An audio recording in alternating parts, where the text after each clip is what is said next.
오늘은 어떻게 기도를 해야 하는가. 예. 근데 사실상 저번 주에 했던 내용하고는 조금 중첩이 될 거예요. 네. 언제 기도해야 되고, 또 어디서 기도해야 되고, 예, 무슨 육하 원칙처럼, 예, 우리가 성경을 찾아가면서, 예, 어떻게 기도를 해야 되는 거에 대해서, 예, 우리가 보려고 합니다. 먼저, 예, 우리는 기도를 하는 사람들이죠, 그죠? 예. 여러분들도 기도하고 저도, 예, 기도하는 사람이에요.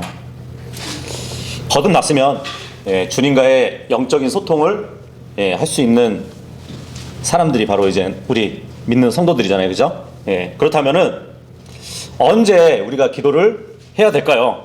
예. 너무 뻔한 질문인데 언제 기도를 우리가 해야 하는가? 우리가 기도의 시간을, 예, 성경은 무엇이라고 말씀하고 있는가, 예, 보도록 하겠습니다. 시편 55편 17절로 가보도록 하겠습니다. 시편 55편 17절.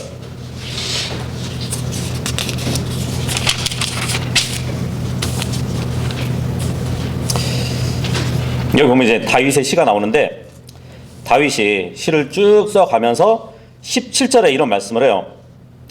저녁과 아침과 정오에 내가 기도하고 크게 부르짖으니 그분께서 내 음성을 들으시리로다. 예. 언제 기도를 해야 되는가? 다윗은 저녁과 아침과 정오에, 예, 주님께 기도했다고 합니다. 하루에 3번 기도한 거네, 그죠? 예.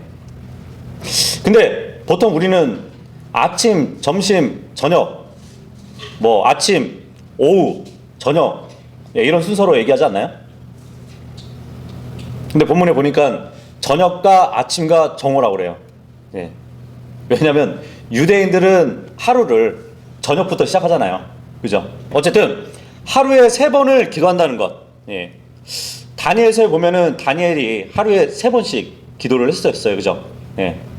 근데 그 기도가 그냥 뭐 갑자기 그렇게 하루에 3번 한 것이 아니라 늘 습관적으로, 예, 다니엘서 6장 10절에 보면은 늘 습관적으로 그렇게 3번을 기도를 했었어요. 여기서 이제 저녁, 아침, 정오, 예, 이렇게 얘기하는데 보통 오전 하면은 6시를 얘기하는 거고요. 그리고 정오 하면은 12시를 얘기합니다. 그리고 오후 하면은 또 6시를 얘기하는 것이에요. 사도행전 10장 9절에 보면은 그 한 번은 베드로가, 예, 정오가 돼가지고 그 성전으로 올라가서, 예, 기도했던, 예, 그 기록이 있습니다. 그런데 다니엘처럼 우리가 하루에 3번씩 정해가지고, 예, 이렇게 기도를 시작한다 하면은 우리에게는 굉장한 시간을 투자하는 것처럼, 예, 보이지 않나요? 우선 다니엘처럼 정말 하루에 3번 정해서 기도하려면 진짜 우리는 정해야 될 것이에요. 왜냐하면 평상시대로 그렇게 기도를 안 했기 때문이죠, 그죠? 만약에 그 하루에 3번씩 기도하는 것이 늘 습관적으로 된다면 쉬지 않고 기도하는, 예, 그러한 기도 생활을 할 수 있을 겁니다. 그 이슬람교도 있잖아요. 뭐 이슬람 아니면 무슬림 이렇게 얘기를 하는데 이 무슬림들은 하루에 5번씩, 예, 기도하는 거 아세요? 하루에 정해진 시간에 그 메카를 향해서, 예, 그 항상 기도하는 그 시간에 맞춰서 5번을 기도해요. 예. 그래서 무슬림이라면 누구든지 의무적으로 해야 되는 것이, 예, 하루에 5번 기도거든요. 그래서 무슬림과 비무슬림을 나누는 기준이 뭔지 아세요? 하루에 그 5번씩 기도하는 것을 하느냐 안 하느냐에 따라서, 예, 그거를 정해요. 예, 이렇게 나눈단 말이에요. 근데 어떤 분은 그 정도 기도라면은 나는 새벽 기도 한 번 나가는 것도 굉장히 버거운데 힘든데 무슬림들이 하루에 5번씩 시간에 맞춰서 기도한다면 정말 그 열성은 배워야 될 것이라고, 예, 얘기하시는 분들도 있습니다. 그죠? 전도에 관해서는 아마 여호와 증인들을 좀 열심을 닮을 필요도 있는 것처럼 이 이슬람, 무슬림의 기도 생활은 정말 어떻게 보면은 헛된 일이잖아요. 우리가 보기에는 헛된 일이지만 그러한 열심이 우리에게 있다면 정말 우리는 올바른 기도의 습관을 가지고 열심을 가지고 주님과 그런 소통을 나눌 수 있을 것 같아요. 그 이슬람 지역에 가잖아요. 도시에 딱 들어가면은 도로변이나 이제 그 상품이나 어떤 기업 광고를 이렇게 보잖아요. 그러면 다 그 무슬림의 신앙에 관한 그런 광고들이에요. 그런 대형 광고판들이 많이 보인다고 합니다. 뭐 알라를 찬양하라, 뭐 알라는 위대하다, 알라 외에는 다른 신이 없다. 그리고 기도를 강조하는 기도는 신앙의 기둥이다. 그렇게 광고를 내면서 그 밑에 그런 문구를 하나 더 넣는다는 거예요. 굉장히 열심이지 않나요? 물론 이제 종교적으로 하는 짓이지만 하나님과의 소통의 도구가 기도이기 때문에 우리의 영적인 호흡이 기도이기 때문에 정말 우리의 영적인 생명을 유지하기 위해서는 정말 하나님과 연결된 그 생명줄 기도를 끊임없이 쉬지 않고 해야 되는 것이에요. 그래서 기도를 통해서 우리가 하나님과 은밀한 개인적인 대화를 나누면서 삶의 모든 문제를 또 하나님께 고백하고 그 문제를 하나님의 은혜로 해결받는 그런 삶을 살아야 됩니다. 어쨌든 지금 다윗은 저녁과 아침과 정오 하루에 3시간을 이렇게 정해서 기도를 했다고 합니다. 그 뒤로 넘겨서 시편 88편 1절에 보시면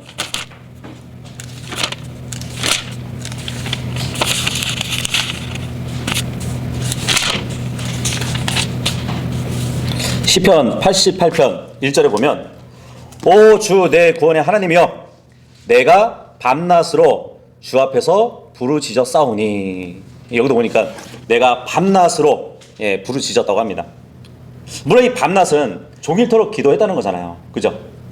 그렇다고 뭐 쉬지 않고 종일토록 했다는 것이 아니라 낮, 밤 그 안에 어느 시간이건 주님께 기도했다는 것이에요. 그래서 기도는 주님과의 대화이니까 정말 주님이 먼저 성경으로 우리에게 말하시면 우리는 기도로 대답을 해드리는 사람들이 되어야 돼요. 그렇게 되려면 우리는 정말 낮과 밤으로 묵상하는 자들이 되어야 될 것이에요. 하나님의 말씀을 낮과 밤으로. 신곡 나왔죠? 자, 그리고 시편 86편 3절에 보시면 여기도 보시면 오 주여 내가 날마다 주께 부르짖사오니 내게 긍휼을 베푸소서. 날마다 해야 된답니다. 날마다. 이런 바쁜 일상에 시달리는 현대인들이 많아요. 그죠? 그래서 그런 분들이 이제 사회생활 하면서 너무 몸이 고단하니까 몸과 마음을 쉬기 위해서 나름대로 자신들의 영적 활동에 큰 관심을 가져요. 최근에 뭐 요가나 아니면은 그런 명상을 수행하는 그런 사람들이 급격하게 늘고 있다고 합니다. 하지만 세상 사람들과 달리 그리스도인들은 날마다 주님께 시간을 들이면서 주님과의 소통하는 가운데서 영적인 안식을 누려야 하는 것이에요. 언제요? 날마다. 사실 오랫동안 신앙생활을 했다 하더라도 정말 종종 기도의 시간이 우리에게는 우리의 일상에서 많이 할애를 하지 못하는 그런 경우도 많잖아요. 그죠? 그래서 시편 기록자처럼 정말 날마다 주님께 기도하는 그 시간을 가져야 할 것이에요. 날마다. 그리고 누가복음 18장 1절에 보시면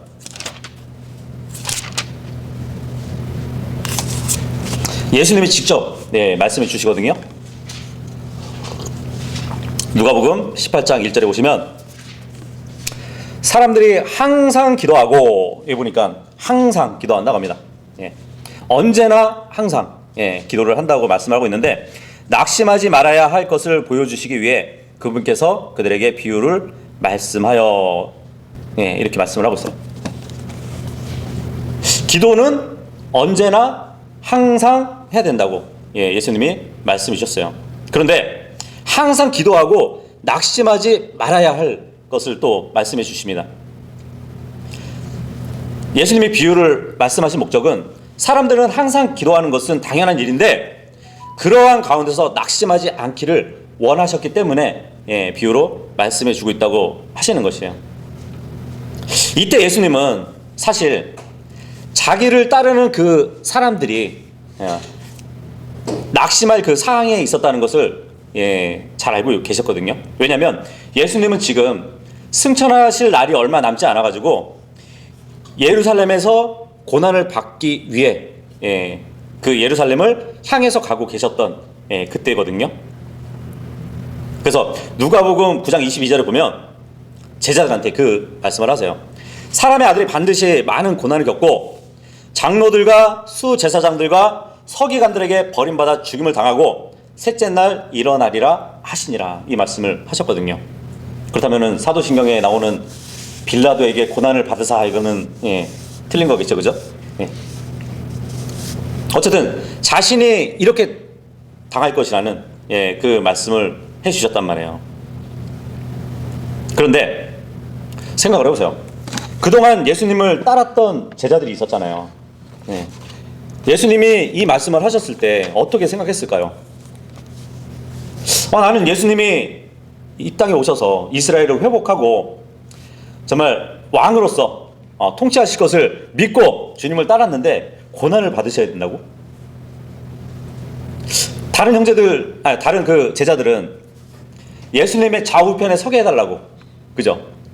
그렇게 요구하기도 했잖아요. 그죠? 어떤 제자들은 자신의 것을 모두 버리고 예수님을 따랐어요. 그런데 정작 주님은 그 제자들 눈앞에서 정말 앞으로 내가 신문을 당하고 매를 맞고 죽임을 당할 것을 말했단 말이에요. 그럼 제자들이 낙심하겠죠. 그죠? 그런 가운데 있었단 말이에요. 그래서 예수님이 항상 너희가 기도를 해야 되지만 낙심하지 말아야 된다고 그렇게 말씀해 주시는 거거든요. 우리도 어떤가요? 우리도 기도하는 가운데 낙심한 적이 있으신가요? 그 베드로전서 5장 7절을 한번 다시 묵상해 봤는데 한번 보도록 해볼게요. 베드로전서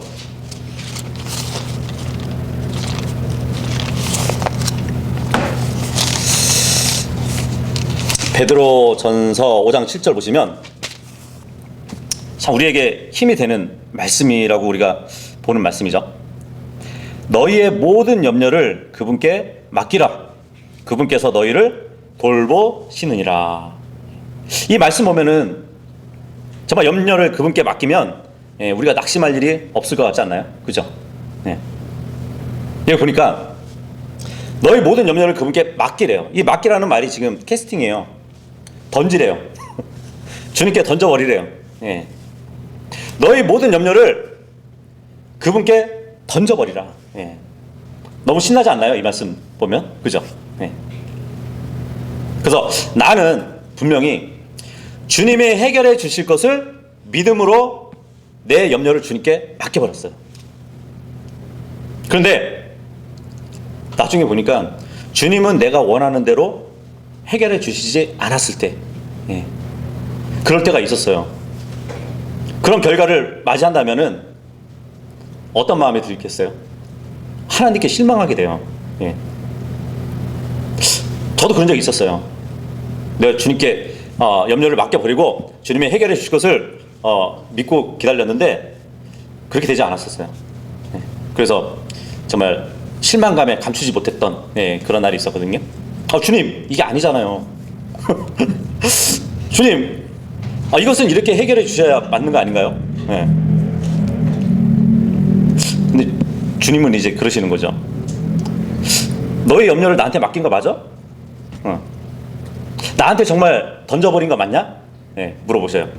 당연하지, 주님. 주님이 당연히 해결해 주실 것을 믿고 내가 주님께 맡겨버렸잖아요. 근데 주님이 그런 말씀을 하셨을 것 같아요. 내가 너를 돌보긴 하지만 언제 너가 염려하는 일을 다 해결해 준다고 얘기했냐고. 말씀 보세요. 모든 염려를 그분께 맡기래요. 근데 그분께서 너희를 돌보시느니라. 예. 그분께서 그 염려되는 일들을 해결해 주실 것이라고 말씀해 주지 않거든요. 그죠? 말씀을 다시 보니까 정말이에요. 예. 하나님은 내가 염려하지 않도록 원하시면 나의 원함을 이루게 해 주실 수 있으신 분이에요. 충분히. 그죠? 그런데 만약 이루어지지 않는다면 어떻게 해야 될까요? 예. 만약 해결되지 않는다면 그 일에 있어서 하나님의 특별한 뜻이 있구나 하고 예, 그냥 받아들여야 되는 것이에요. 그 현실을 그냥 받아들여야 된다는 것이에요. 우리는 어려운 환경 때문에 염려를 할 때가 있어요. 그죠? 그런데 그 어려움이 사라지던 사라지지 않던 그냥 염려를 주님께 던져버리란 얘기예요. 예. 해결해 주실 것을 믿음으로 맡기는 것이 아니라 결과가 어떻든 간에 염려라는 것을 아예 없어버리라는 그 말씀을 해주시고 계시는 거거든요. 예. 어쨌든 예. 항상 예. 기도하되 우리가 낙심하지 말고 예. 기도해야 될 것을 말씀해 주십니다. 그리고 데살로니가 전서 5장 17절에 보시면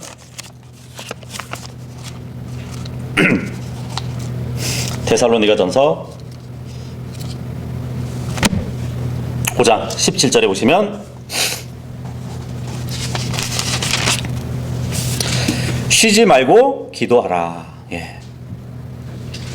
끊임없이 기도하라는 말씀을 해주고 계시네요. 그죠? 낮과 밤으로 날마다 항상 언제나 그리고 쉬지 말고. 예. 뭐 쉬지 말고 기도하라 그래서 뭐 방언을 막 힘입어가지고 몇 시간 동안 쉬지 않고 기도하는 예. 기도하라고 그렇게 말씀하시는 것이 아니에요. 그 17절 쉬지 말고 기도하라 그 바로 윗구절에 뭐라고 되어 있죠? 항상 기뻐하라고 되어 있잖아요. 항상 기뻐하라고. 그죠? 항상 기뻐하라고 되어 있는데 기도가 쉬게 되면은 그 기쁨도 끊기게 되는 것이에요. 예. 기쁨이라는 것은 성령의 열매 중에 하나잖아요. 그죠? 기도가 끊기면 기쁨이라는 그 열매를 맺지 못하는 것이에요. 그래서 다 연결이 되는 것이에요. 이렇게. 예.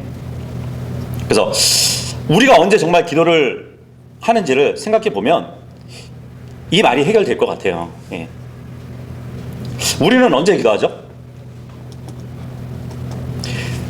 보통 보면은 큰일이 생길 때 기도를 해요. 그렇지 않아요? 내가 정말 원하는 것이 생겼을 때 그때만 기도한단 말이에요. 네. 근데 그것은 쉬지 않고 기도하는 것이 아니에요. 그죠? 큰일이 있을 때 기도하는 것 뿐이에요. 네. 그 어떤 교회가 그 수능날이 임박하니까 특별 기도회를 열었어요. 네. 진짜 일이에요. 교회에서 수능 기도회를 가진 거예요. 근데 가족들이 엄청 모인 거예요. 교회에. 네. 실시간 중계까지 했어요. 근데 이제 그 교회 목사가 강단에 딱 올라와요. 그래서 제일 처음에 한 얘기가 뭐냐면 이렇게 가족분들이 기도회에 많이 모이니까 참 좋다고. 근데 평소에는 그렇게 안 모였냐고. 그렇게 얘기를 했답니다. 물론 이제 이 기도회에 오지 않았다고 해서 기도하지 않고 있다고 단정 지을 수는 없지만 큰일을 만났을 때 사람들이 더 기도하겠다고 모인 거예요. 예. 큰일이 생겨버리니까 기도를 해야겠다고 생각을 하고 가족들이 예, 교회를 가득 메웠던 것이에요. 우리들도 예, 그렇지 않다고 말하기는 어려울 것 같아요. 그렇지 않나요? 우리는 쉬지 않고 기도하기보다는 큰일이 일어날 때 기도를 해요. 예. 큰일이 있을 때도 기도하는 것이 아니라 큰일이 있을 때만 기도를 해요. 예, 부끄럽죠? 저만 그런가요? 저만 부끄러운 건가요? 물론 큰일이 있을 때 기도하는 것은 잘못된 것은 아니에요. 근데 그때만 기도하는 것이 문제라는 말이죠. 예, 그죠? 예. 이렇게 해서 예, 우리는 낮과 밤 언제나 항상 날마다 예, 쉬지 않고 예, 기도를 해야 된다고 성경은 말씀해 주고 있습니다. 그렇다면 우리가 어디에서 기도를 해야 될까요? 예, 이제 기도의 장소를 한번 우리가 보도록 하겠습니다. 디모데전서 2장 8절.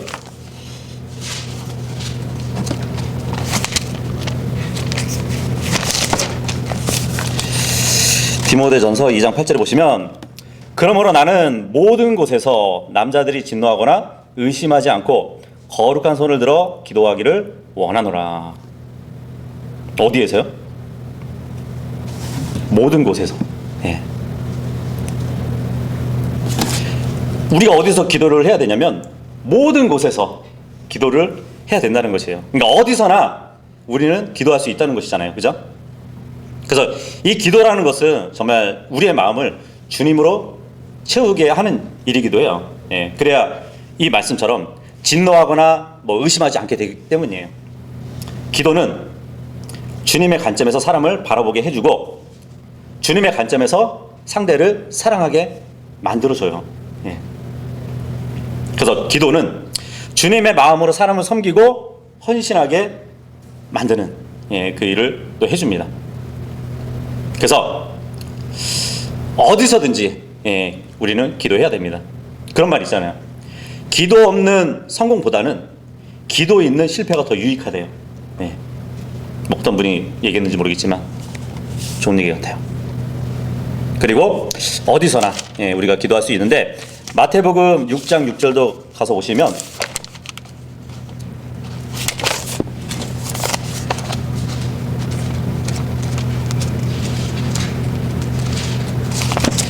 마태복음 6장 6절 보시면 오히려 너는 기도할 때에 네 골방으로 들어가 네 문을 닫고 은밀한 가운데 계시는 네 아버지께 기도하라.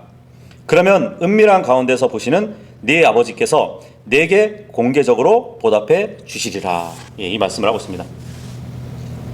골방에서 기도하래요. 골방. 방해받지 않는 장소에서 하나님과 개인적인 기도를 해야 된다고 말씀을 하고 있는 것이. 그러니까 골방이라는 것은 글자 그대로 아무런 방해를 받지 않고 단 둘이 만날 수 있는 그러한 공간을 이야기하는 것이에요. 물론 이게 뭐 사방으로 막 벽이 막 둘러싸여 있어가지고 작은 공간을 얘기하는 것이 아니란 말이에요. 작은 어떤 밀실만 얘기하는 것이 아니에요. 어디서든지 우리는 골방을 만들 수 있어요. 뭐 다른 사람으로부터 방해를 받지 않고 보이지 아니하시는 그 하나님을 내 앞에 모시고 내가 그분과 상대할 수 있는 그런 여건만 된다면 그것이 바로 그곳이 바로 우리의 골방이 될 수 있는 거거든요. 예수님은 생각해 보세요. 예수님은 세상의 요란한 것을 피하시고 어디서 기도하셨냐면 산이나 들판에서 기도하셨어요. 한적한 곳에서. 예수님에게 있어서는 산과 들판이 골방이셨어요. 근데 왜 하나님은 골방을 좋아하실까요? 왜 하나님은 하필이면 골방에서 기다린다고 말씀을 하실까요? 여기에는 굉장히 이제 기도에 대한 심오한 그러한 차원이 있다고 생각을 하는데, 우리가 하루 동안 이렇게 생활을 하면서 사람들을 많이 만나잖아요. 그죠? 근데 그 사람들과 교제를 하면서 사람에 따라서 교제의 방법도 달라요. 그죠? 교제의 내용도 달라요. 그리고 교제의 질도 달라요. 그렇지 않나요? 유명 인사를 만난다고 생각해 보세요. 그 사람하고 교제하려고 한다면 어느 정도의 그런 절차가 따를 것이에요. 그죠? 마음 편하게 만날 수 있는 가까운 친구들도 그 나름대로의 내용이 있을 것이에요. 이렇게 뭐 우리가 자주 만나는 사람들, 그러한 사람들을 쉽게 나하고 아무도 없는 조용한 가운데서 얘기할래? 그럴 수도 있잖아요. 그죠? 나하고 조용한 가운데서 조용한 곳에서 이야기 좀 하자고. 그렇게 데리고 갈 수 있는 사람이 얼마나 되세요? 아무나 붙들고 막 우리 조용한 곳에서 얘기 좀 합시다 한다고 생각해봐요. 겁먹을 거예요. 그죠? 이 사람 뭐지? 어려울 것이란 말이야. 아무나 붙들고 막 우리 조용한 데 가서 얘기 좀 할까? 그러면은 거부할 사람들이 많을 겁니다. 이 친구가 안 좋은 생각을 하고 있나? 의심을 받을 수도 있을 것이에요. 그죠? 왜냐면 그거조차 쉬운 일이 아니거든요. 골방에서 만나자고 하는 그 말은 아무에게나 통하는 게 아니란 말이에요. 가장 자연스러운 경우가 어떤 걸까요? 사랑에 빠진 연인들이겠죠. 그죠? 그 연인들은 사람이 없는 데만 찾아다니잖아요. 그죠? 단둘이 있고 싶어 하고, 단둘이 앉아서 아무도 방해받지 않고 마음과 마음을 막 열고 사랑을 막 주고받고 하는 그러한 장소를 원하잖아요. 근데 이거는 너무 자연스러운 것이에요. 그리고 부부 사이라고 해도 특별히 정말 참 사이가 좋은 인고 부부라면 단둘이 앉아서 조용한 시간을 보내기 원할 것이에요. 그것도 자연스러운 일이죠. 하지만 부부가 사이가 안 좋은데, 별로 애정이 없는데 우리 조용한 골방에 가서 얘기 좀 할까? 그러면 어떻게 반응을 할까요? 이 사람이 미쳤나? 막 화를 낼 것 같아요. 그렇게 으슥한 데 가서 뭐 어쩌자고. 그죠? 그래서 골방에서 만난다는 것은 정말 어느 정도 충분한 조건이 갖춰져야 가능한 것이거든요. 저는 하루를 차에서 많이 시간을 보내기 때문에 제 차 안이 골방입니다. 여러분들은 어디를 골방으로 쓰고 계세요? 골방, 주님과 은밀히 나눌 수 있는 그러한 공간이 또 필요합니다. 자, 그렇다면 우리는 어떤 것을 기도해야 할까요? 물론 이제 기도해야 할 것들은 많죠. 그죠? 기도의 제목들은 많을 것이에요. 뭐 길게 보고 기도할 때도 있고, 그날 필요에 따라서 기도하는 것도 있겠죠. 성경에 보면은 특별히 주님께서 너희는 이렇게 기도하라, 이런 식으로 기도하라 하시면서 이제 주님이 가르쳐준 기도가 있습니다. 마태복음 6장 9절에서 13절에 보면 아버지의 이름을 거룩히 여기는 기도를 해야 되고, 주님의 재림에 대해서 또 하나님의 뜻에 대해서 기도를 해야 되고, 일용할 양식, 그리고 남을 용서하는 것, 그리고 시험을 받을 때 악에서 승리할 수 있도록 우리는 기도를 해야 돼요. 그리고 디모데전서 2장 1절에서 4절 보시면 모든 사람들을 위해서 기도하라고 합니다. 또 왕들과 권위 있는 자들을 위해서 기도하래요.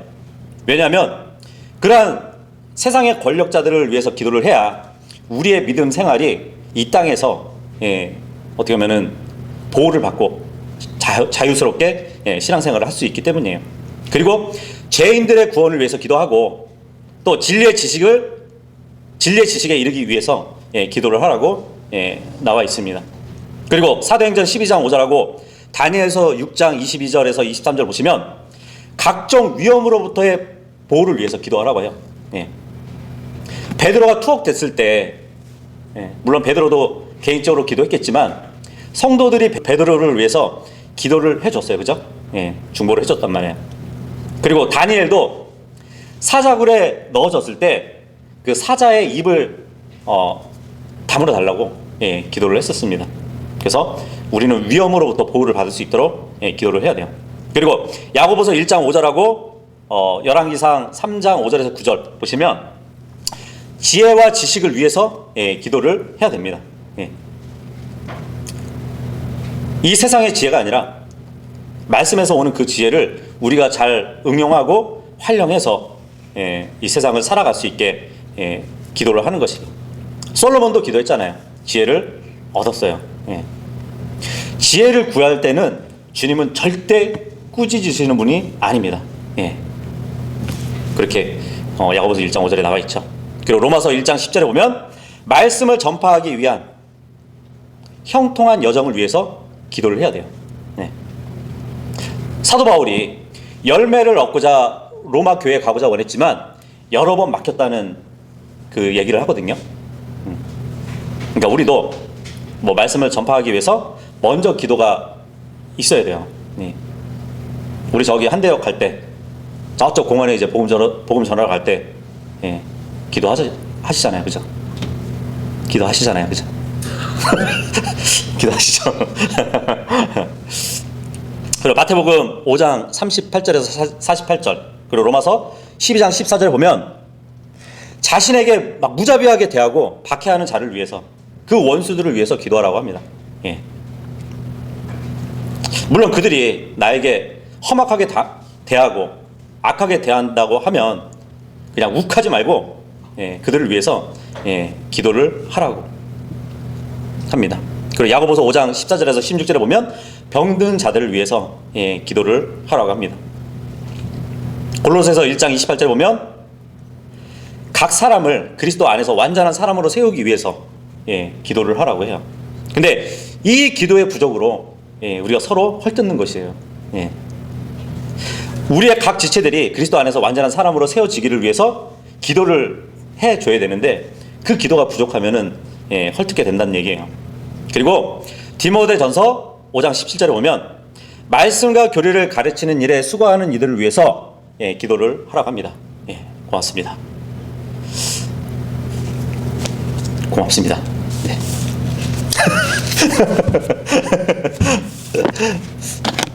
자, 이런 것들이 이제 성경에 나와 있는데 이것 말고도 이제 많은, 예, 그러한 기도 내용들이 있습니다. 예, 그리고 각자 여러분들이 가지고 있는 그런 기도 제목들이 있을 것이에요. 그렇다면 이 기도를 응답을 받아야 되잖아요. 예, 그러면 응답 받을 수 있는 그 기도의 방법은 뭘까요? 물론 이것도 이제 저번 주에 했던 내용이 저번 주에 우리가 살펴봤던 내용하고 이제 중첩이 되는데, 먼저 우리가 기도의 응답을 받기 위해서는 죄로부터 성별해야 되는 것이에요. 예. 죄로부터 성별하고 기도를 해야 됩니다. 시편 66편 보도록 할게요.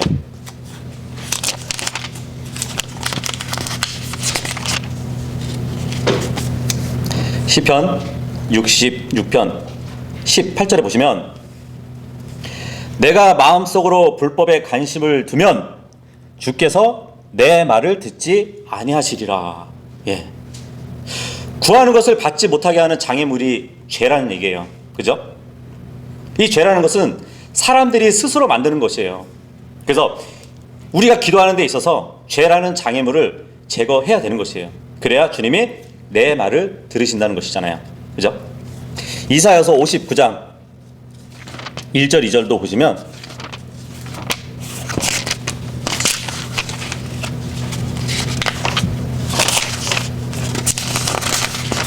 이사야서 59장 1절 2절 보시면 보라, 주의 손이 짧아져서 구원할 수 없는 것도 아니요 그분의 귀가 둔하여서 들을 수 없는 것도 아니라 오히려 너희 불법들이 너희와 너희 하나님 사이를 갈라놓았고, 예, 불법들이 갈라놓았대요. 너희 죄들이 그분의 얼굴을 너희에게 숨겼으므로 그분께서 듣지 아니하시리니. 예. 주님이 구원을 못하시는 분이 아니신데 우리의 불법들과 죄들로 인해서, 예, 그분의 긴 손을, 예, 강한 손을 막아버린다는 얘기잖아요. 여기서 뭐 구원할 수 없다는 것은 꼭 혼의 구원을 얘기하는 것이 아니거든요. 예. 우리 위험으로부터의 구원이 될 수도 있고요. 예. 우리의 고난과, 예, 어떠한 안 좋은 가운데서, 예, 구원을 얘기할 수도 있습니다. 그래서 죄를 자백하고 돌아서면 주님은 구하는 것을 주시는 분이세요. 예. 그래서 자기 성찰은 곧 기도의 응답이라고, 예, 우리는 볼 수 있습니다. 성경에 보면은 다윗과 이제 사울, 예, 둘 다 왕이었죠. 똑같은 죄인이었어요. 그런데 다윗은 하나님의 사랑을 듬뿍 받았어요. 복도 받았고. 근데 사울은 버림받았어요. 그죠? 똑같은 실수를 했지만, 똑같은 죄를 졌지만, 다윗은 나단 대언자가 이제 막 죄를 지적했을 때, 책망했을 때, 왕의 신분임에도 불구하고, 예, 그 자리에서 엎드리고 회개해서 말씀으로 돌이킨, 예, 그런 왕이었습니다. 반면에 사울은 끝까지 자기 생각대로 살고 말았어요. 예. 그래서 하나님께 버림받은 것이죠. 그래서 돌이키는 일과 그렇지 못하는, 예, 일은 하늘과 땅의 차이예요. 예. 기도에 있어서도 마찬가지예요. 죄에서 돌이켜야 응답을 받는 기도의 효력이 나타나는 것입니다. 예. 이 회개라는 것, 이 회개라는 것은 생각을 바꾸고 전환한다는 뜻이잖아요. 그러니까 성경이 말한 회개는 뭐 사람들이 말하는 것처럼 잘못을 뉘우치고 수정하고 그 악을 거절하고 선을 다시 행하는 것, 그거 자체를 얘기하는 것이 아니라 방향을 바꾸는 것을 얘기하는 것이에요.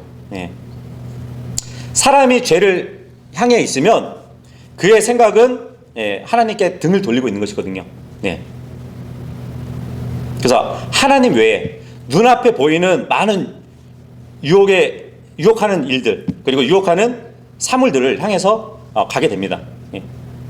자기 생각에 지배를 받아가지고 자신의 생각이 원하는 것에 따라서 행하게 된단 말이에요. 뭐 그 사람의 생각이 좋은 것이든 나쁜 것이든 모두 하나님과 일단 등을 돌리고 있는 상태라면 다 안 좋은 것이에요.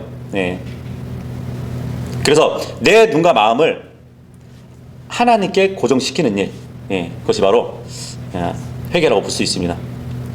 야구 경기를 보면 포수하고 투수가 있어요.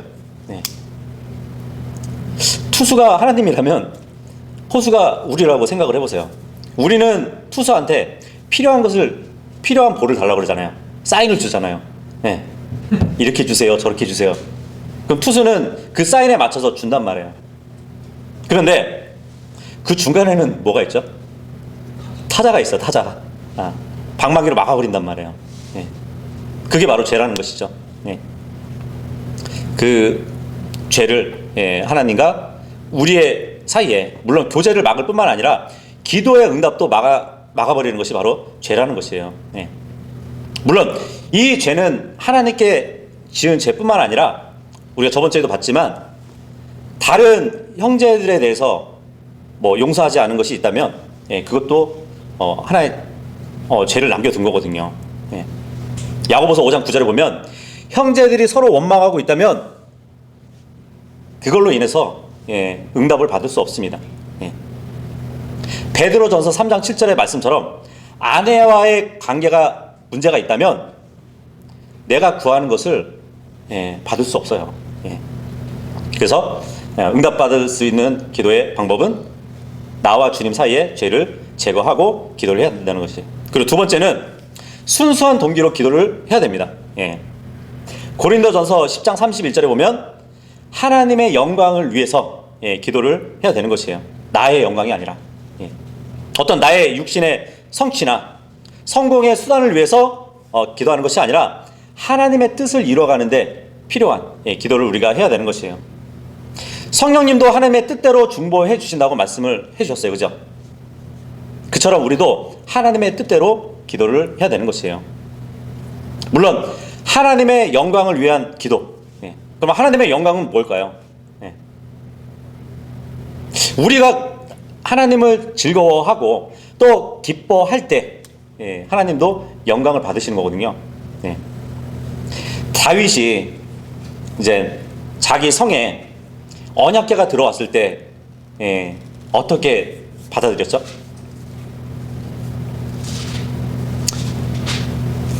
그 언약궤가 다윗 성에 들어왔을 때 마치 어린아이처럼 막 춤을 추잖아요. 춤추고 막 노래하고 굉장히 기뻐했잖아요. 그때 하나님께서 영광을 받지 않을 수 없었을 것이에요. 그죠? 마찬가지로 우리가 기도를 통해서 하나님과 교제를 갖는 일, 즐거워하고 우리가 기뻐할 때 그것이 하나님의 영광이 되는 것이에요. 예수님은 겟세마네 동산에서 이렇게 기도를 했을 때 나의 뜻대로 마옵시고 아버지의 뜻대로 되길 원합니다. 이 기도를 하셨잖아요. 그죠?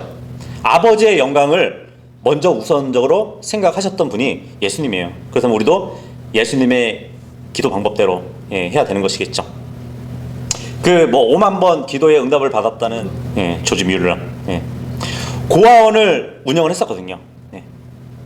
근데 이 조지 뮬러가 고아원을 운영하는 목적을 뭐라고 밝혔냐면 내가 기도하고 이 고아원을 사역을 하는 중요한 한 가지 목적은 하나님께서 살아 계신다는 사실을 모든 사람에게 나타내기 위함이라고 그렇게 얘기를 합니다.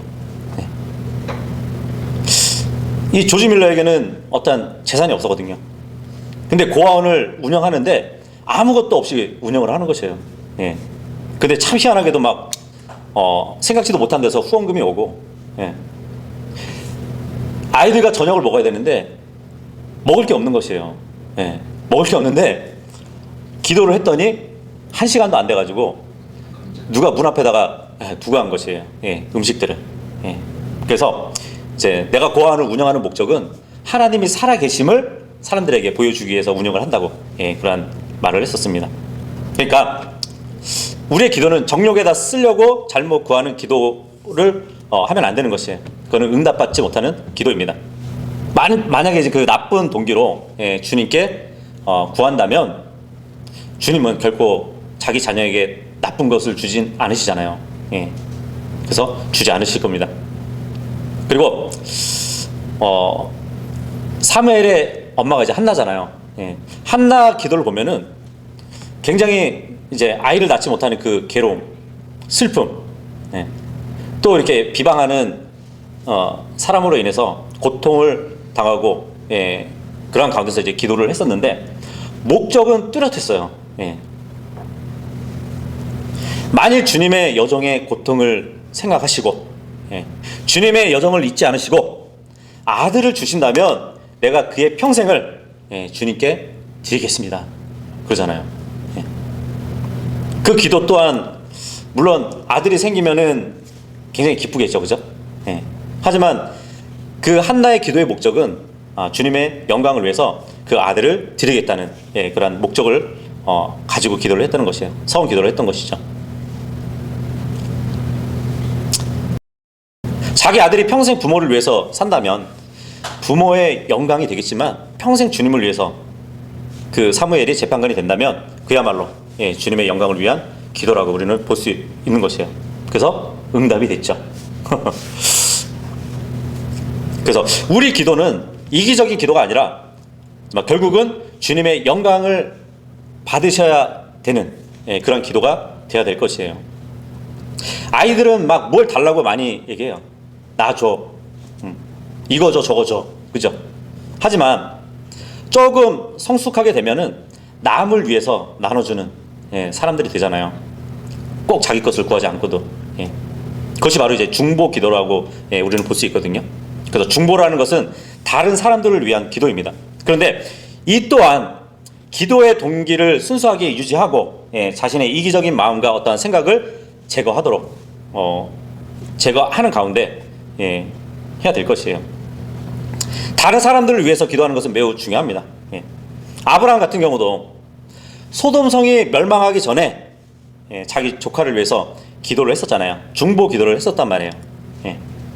그래서 아브라함의 이 정성 어린 기도는 롯이 멸망의 그 도시에서 나올 수 있도록 돕는 디딤돌이 됐습니다. 하나님이 롯이 거하는 도시를 불러 엎으실 때 아브라함을 생각하셨다고 기록되어 있어요. 그래서 다른 지체를 위해서 중보하는 것은 정말 주님을 위한 기도인 것이에요. 주님이 누군가를 어떻게 다루실지는 모르지만 다른 누군가의 중보를 기억하셔가지고 선하게 인도해 주실 수 있다는 말씀이잖아요. 모세의 중보도 있습니다. 모세의 중보. 한 번은 이제 그 출애굽기 32장에 보면은 이스라엘 백성이 우상 숭배하는 장면이 나오잖아요. 막 금송아지에 절하고 그러한 그 우상을 섬겼던 백성들을 하나님이 심판하려고 하셨을 때 모세의 중보 기도를 생각해 보세요. 하나님, 주님이 이스라엘 백성에게 맹세해 주지 않으셨냐고.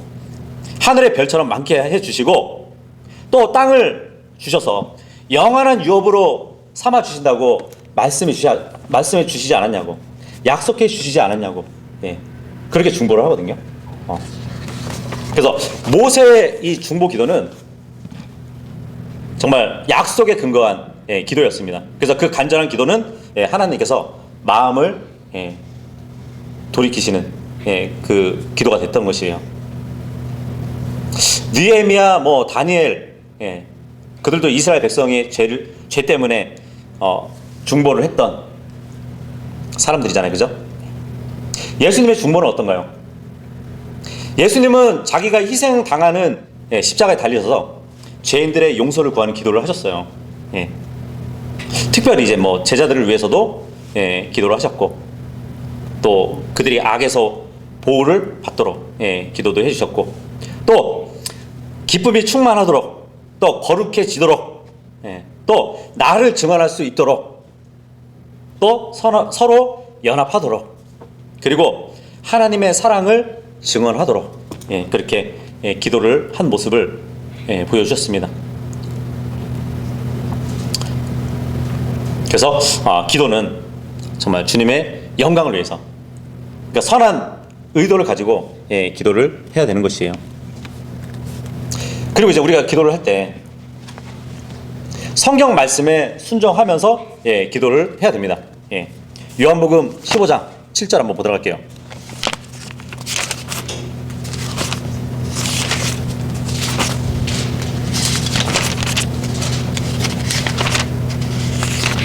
요한복음 15장 7절 보시면, 너희가 내 안에 거하고 내 말들이 너희 안에 거하면 너희가 원하는 바를 구하라. 그러면 그것이 너희에게 이루어지리라. 이 말씀을 하고 있습니다. 말씀이 기도하는 사람 안에 거할 때 구하는 것을 주신다고 해요. 기도의 동기와 목적과 결과를 말씀이 알려주신다는 것이에요. 말씀이 거하려면 꾸준히 그 말씀을 묵상해야겠죠, 그죠?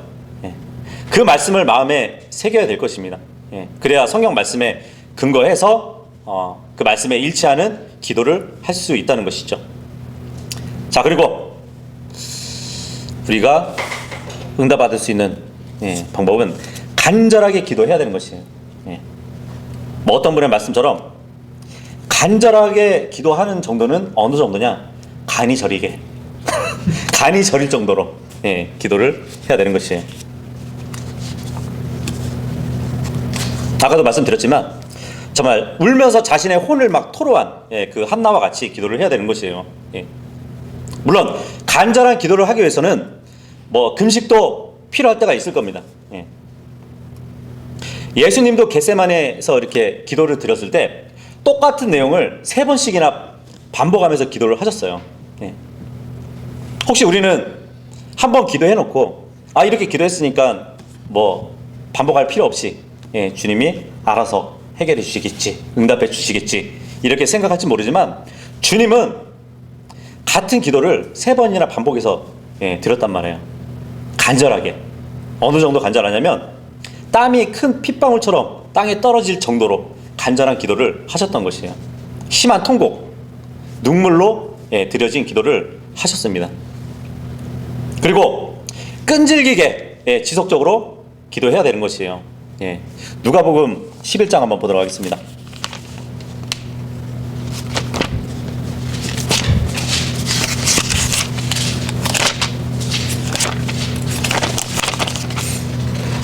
누가복음 11장 5절에서 10절까지 읽어보면, 또 그분께서 그들에게 이르시되 너희 중에 누가 친구가 있는데 한밤중에 그에게 가서 그에게 말하기를, 친구여 내게 빵 3개를 빌려다오. 내 친구가 여행 중에 내게 왔으나 그 앞에 차려놓을 것이 내게 없노라 하면, 그가 안에서 응답하여 이르기를, 나를 괴롭게 하지 말라. 이제 문을 닫았고 내 아이들이 나와 함께 잠자리에 들었으니 내가 일어나 네게 줄 수 없노라 하겠느냐. 내가 너에게 이르노니 그가 자기 친구라는 이유로는 그 사람이 일어나 그에게 주지 아니할지라도 그가 귀찮게 졸라대므로 일어나 그의 필요대로 그에게 주리라. 또 내가 너에게 이르노니 구하라 그러면 그분께서 너에게 주실 것이요, 찾으라 그러면 너희가 찾을 것이요, 두드리라 그러면 너에게 열릴 것이니 구하는 자마다 받고 찾는 자는 찾으며 두드리는 자에게는 열릴 것이니라. 이 말씀을 해주고 있습니다. 굉장히 끈질기게 기도하라는 말씀을 하시기 위해서 이 이야기를 하시거든요. 꼭 이렇게까지 구해야 할까요? 근데 1절에 한번 보세요. 왜 주님이 이렇게 말씀하시는지. 11장 1절에 보면 제자들 중에 하나가 예수님께 묻잖아요. 우리에게도 기도하는 것을 가르쳐 달라고. 그죠? 예. 지금 주님은 11장 5절에 와서 이렇게라도 기도하라고 가르쳐 주시는 것이에요. 예. 그러면 우리는 어떤 태도로 기도를 해야 될까요? 8절에 나오는 그 단어 하나로 요약할 수 있어요. 8절에 귀찮게 졸라대야 되는 것이에요. 예. 귀찮게 하나님께 하나님께 귀찮게 졸라대야 돼요. 예. 그런 태도로 기도를 해야 되는 것이에요. 예수님은 물론 짧은 비유로 이렇게 말씀해 주셨는데 이 비유의 배경을 보면 이스라엘의 작은 마을에서 때는 지금 한밤중이에요. 그죠? 여행 중인 사람이 한 친구의 집을 방문을 했어요. 근데 이 당시에는 사람들이 너무 그 날씨가 뜨겁다 보니까 더위를 피하기 위해서 종종 밤에 여행을 이렇게 했었습니다. 근데 늦은 밤에 한 친구가 찾아온 것이에요. 뭐 약속을 했거나 뭐 예상을 했던 방문이 아니었잖아요. 예. 근데 집 주인인 그 친구가 방문한 친구에게 대접할 것이 없었던 것이에요. 유대인들은 손님들이 방문했을 때 풍족하게 이렇게 대접하는 것을 아주 중요하게 생각했거든요. 예. 그런데 지금 자신의 집에는 먹을 게 없는 것이에요. 예. 요즘에는 뭐 냉장고에 먹을 것이 가득 들어있어가지고 음식이 부족한 게 아니라 음식을 넣을 공간이 부족해서 걱정을 하죠. 근데 이때는 그렇지 않았어요. 당시에는 매일매일 그날의 필요에 따라서 먹을 것을 준비했기 때문에 밤중에 갑자기 찾아온 친구에게 줄 수 있는 음식이 남아있지 않았던 것이에요. 예. 손님이 왔는데 대접할 것은 정말 아무것도 없었던 것이에요. 주인의 입장에서는 얼마나 난감한 상황이겠어요. 그죠? 예. 그때 이 집주인에게 중요한 사실 하나가 생각난 것이에요.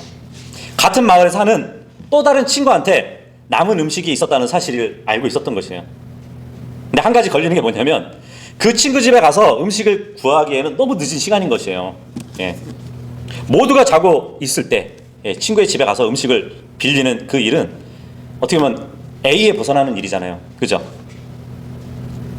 그리고 당시 이스라엘에서는 그 하나의 방에 그 식구들이 같이 누워서 이렇게 잤단 말이에요. 늦은 시간에 누구를 부른다는 것은 그 집안에 있는 사람들을 다 깨우는 일이에요. 예. 분명 친구의 집에 가서 음식을 얻으려면 이 모든 일을 감수해야 했던 것이에요. 그럼에도 집주인은 친구를 찾아가서 문을 두드리는 것이에요. 그리고 나에게 빵 3덩어리를 빌려달라고 요청을 하는 것이에요. 만약에 여러분들이라면 이 요청에 대해서 어떻게 하시겠어요? 한밤중에 막 단잠을 깨워버렸는데 내 식구가 깨워도 짜증나잖아요. 그렇지 않나요? 안 그래요? 한밤중에 단잠을 자고 있는데 갑자기 일어나는 것은 굉장히 괴로운 일이에요. 근데 지금 상황을 한번 생각해 보세요. 뭐 요즘처럼 뭐 간단하게 그냥 딱 스위치만 켜고 불을 밝히는 게 아니었잖아요. 그죠? 밥통에 있는 거 그냥 밥만 퍼서 이렇게 주는 일이 아니었단 말이에요. 깜깜한 어둠 속에서 막 더듬거리면서 램프를 찾아야 돼요. 그리고 그 램프에 불을 붙여야 밝게 집을 밝게 할 수 있었던 것이란 말이에요. 어떻게 보면은 집안에 있는 가족들뿐만 아니라 그 집안에 있는 가축들도 깨울 수 있는 상황이거든요. 그리고 잠겨 있는 그 현관문을 열고 음식을 전달하는 것이 아니에요. 이때는 이제 문고리에 걸려 있는 막 삐걱거리는 그런 빗장이 있었단 말이에요. 빗장. 그 문을 열어야 된단 말이죠. 그래서 여기에 갈등이 있는 것이에요. 이 요청을 받았을 때 이 한밤중인데 한 번 더 생각하게 되는 것이에요. 그냥 모른 척하고 자면은 저러다가 돌아가겠지? 그렇게 생각할 수도 있던 얘기예요. 예전에 이제 유민이가 어렸을 때 이 새벽에 가끔 막 일어나가지고 화장실 가고 싶다고 그러거든요. 이렇게 아빠 막 부를 때가 있어요. 근데 잠자리에 일어나서 얘를 데리고 화장실 가는 게 정말 귀찮은 일이었어요. 그래서 나는 막 모른 척하고 막 아내한테 미룬 적이 많거든요. 예, 그 정도로 귀찮은 상황인데, 이 친구의 요청을 받은 이 사람이 충분히 갈등할 수 있는 그런 상황이란 말이에요. 예. 근데 이 비유에서 중요한 것이 뭔지 아세요? 그것은 바로 문 밖에 있는 사람이 친구라는 것이에요. 예. 낯선 누군가의 요청이 아니라 친구가 요청을 하고 있잖아요. 그럼 어떻게 해야 돼요? 예. 친구의 요청이니까 어지간해서는 불편하더라도 그 요청을 들어줄 것이에요. 그죠? 바로 이 비유에 강조하는 것이 이거거든요. 그래서 예수님이 결론을 얘기합니다. 친구라는 사실을 무시한다 하더라도 문 밖에서 간청함으로 구한다면 그것 때문에 일어나서 그 요구대로 들어준다는 얘기예요. 8절에 다시 보면 귀찮게 졸라댄다는 이 말은 중요한 말이에요. 이 말은 이제 두 가지 성격을 갖고 있는데, 하나는 담대한 것이에요. 그럼에도 불구하고 담대하게 지금 행하는 일이거든요. 그리고 두 번째는 뻔뻔한 것이에요. 간단하게 생각하면 부끄러움을 모르는 그 상태에서 지금 간청을 하고 있단 말이에요. 그래서 귀찮게 졸라대는 일은 부끄러움을 잊어버리고 간절하게 필요를 구하는 것이에요. 예수님은 제자들에게 기도를 가르치시면서 이렇게 간청함을 강조하고 있는 것이에요.